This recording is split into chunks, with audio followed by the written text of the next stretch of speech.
Understand. Okay, yeah. Okay, let's do a steak, okay? Yes. You're going to spoil yourself because it's Saturday, you are off, okay? And you go to your butcher and you buy the best possible steak, Yes. which is at least 20 days. I should interrupt you just for a second to tell our listeners that the banging of the table is sorry. Raymond Raymond Blanc. Sorry, I apologize. And I despair of stopping him from doing it. So you, well, you must when you hear the bangs, you're so English. You need to tell me. You hear the bangs from the first. You're hearing his enthusiasm. Now, come on. You were telling me more about how at home people like me. How you can apply chemistry and science, and how you can apply in your cuisine to understand what's happening better. I'm going to give you the best steak of your life. And I think there's 4 ingredients. There is a steak itself, there is salt and pepper, and there is water and butter. We all know butter and water don't mix, but they mix in certain cases. So first, the meat needs to be hanged properly.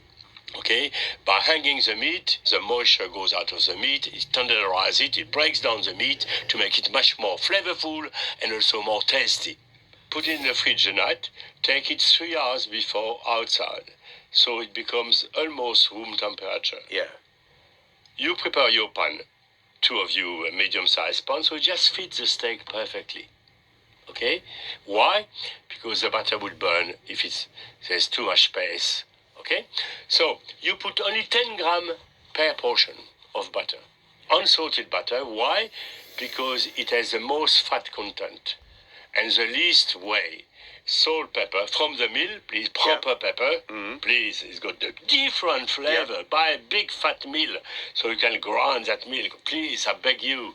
Okay? Little things are important. Not too long before, so the salt will start drawing the juices of your steak. Lots of pepper. You press it in on both sides. Yeah. Then you take your saucepan, you put your 10 grams of butter per person on a medium heat. You melt the butter, so what's going to happen? The butter will melt first through the heat. The butter will then foam, and you bring this butter to a slightly nutty color. The foam stops, and you will see a coloration like hazelnut, pale brown. Pale brown, not black brown, because you burn your butter. You can smell it. Yes. Your kitchen will smell beautiful. Then you add your steaks, and you can hear the song of the sizzling within the frying pan.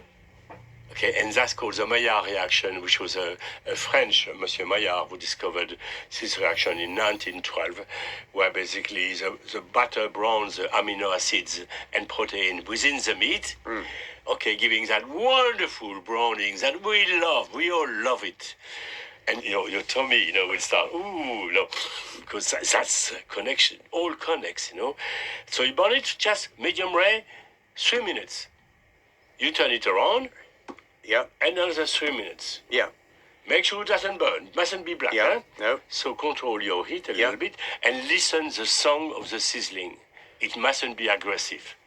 It's a perfect song. But I'm waiting for the water. And then, when you have done that, add the water, remove, and it creates what's happening. So leave the steak in and add the water. Yeah. You're going to say, Raymond, but you're going to boil it? No. It will finish heating completely. The steam will go on to finish. And what's happening? The butter and the water, which don't normally mix, once there's a heat strong enough, they create an emulsion. Yes. And the butter particles go into the water, and they create the most extraordinary jus. So you move the steak straight away, you don't leave them in, rest your steak, okay, because you might murder your steak by overcooking it, okay, so it's going to be chewy and you're going to hate me for it, and I hate to be hated. Did you ever cook for Professor Curti personally? Yes. Was he a critical... No. He loved what I did. We're 2 geniuses, imagine. Enjoying it. It's a joke, huh? Because I've learned to be very humble in England, okay? That's one of the qualities I acquired, which took me a long, long time.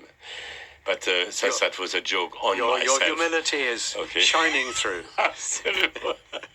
Absolutely. Yes, I cooked for him, and actually I cooked him that steak, actually.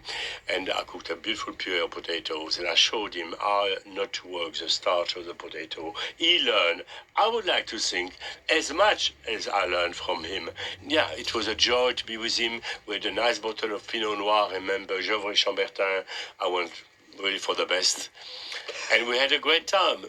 And he loved his food. He loved people. I loved his professor because his love of people was extraordinary. His love of